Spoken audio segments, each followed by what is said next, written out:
Following on from my previous video about why I got fired, this is why I got not got fired. Oh, I left the logistics business. So this represents not my boss this time. This is our client, and we were in the what are called 3PL, third party logistics. So we were running a warehouse for a client. They had all the stock, all the transactions were theirs, all the sales were theirs. What we had to do was receive all the products in, warehouse them, pick, pack, dispatch according to their orders, their sales orders as they came through. So we were there doing the warehousing business, logistics and transport, but we weren't responsible for sales or purchasing or anything like that. That's just to give it the framework. So end of the month, this guy, my customer, they all look like this in my world, by the way. My customer comes to me and says, we need to get the sales up for the month.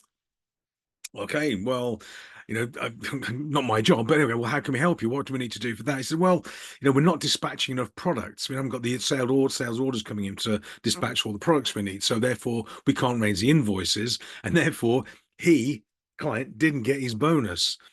And he said, so what we're going to do, just so you know, so what we're going to do, we're going to raise some sales orders. You're going to pick them and pack them and dispatch them, but you're not going to send them to the client.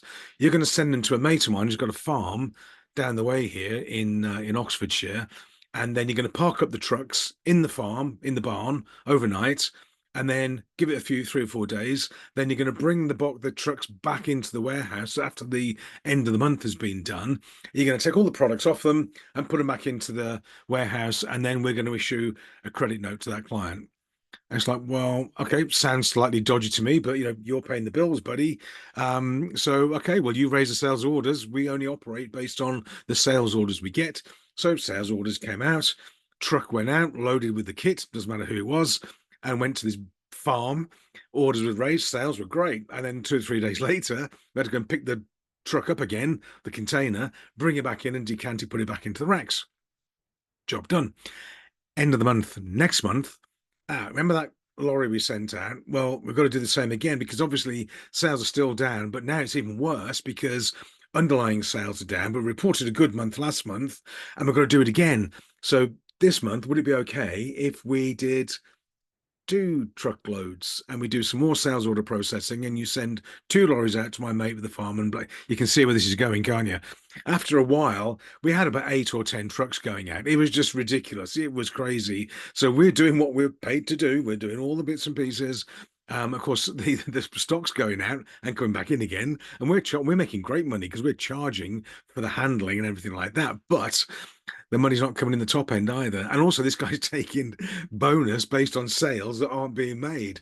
So we could sort of see what was going to happen here, and conversations were had with the upstairs of this organization, and it all eventually blew up, and we were sort of in the clear. But it caused a huge amount of problems because he was basically committing fraud. He was fraud, buddy, and he knew he was doing it. We were just doing what we were told, and we did flag it. We weren't going to do it for long. We did, we don't mind bending a couple of rules if we have to. We did what we were told, but we flagged it. He got kicked out and or was sort of settled back in again. But the problem it caused the company, of course, had huge sales reported, and then they had to go back to their main board over in Europe and say, sorry guys, the sales aren't what we told you.